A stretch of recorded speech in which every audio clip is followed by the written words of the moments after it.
restarting of civilization, a reboot, not the actual beginnings. I think there was an earlier lost civilization. And that's the whole point of the show I've made.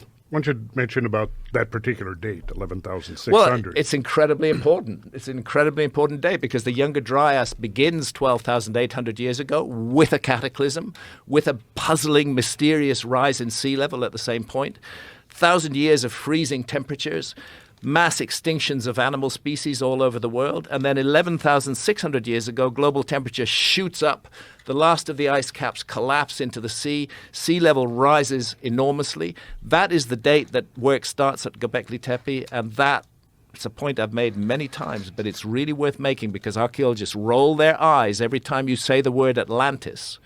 But that is precisely the date that Plato, which is the earliest surviving reference to Atlantis, that's precisely the date he gives for the destruction of Atlantis, 11,600 years before our time. He puts it this way, that his ancestor Solon visited Egypt, and we know about that visit. It's historically recorded. That visit to Egypt was in 600 BC, and there Solon claimed to have been told by Egyptian priests about this great advanced civilization that once existed, but that angered the gods and was destroyed in an enormous flood.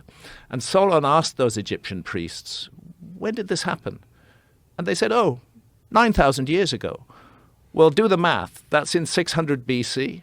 That's 9,000 years before 600 BC. We call that 9,600 BC.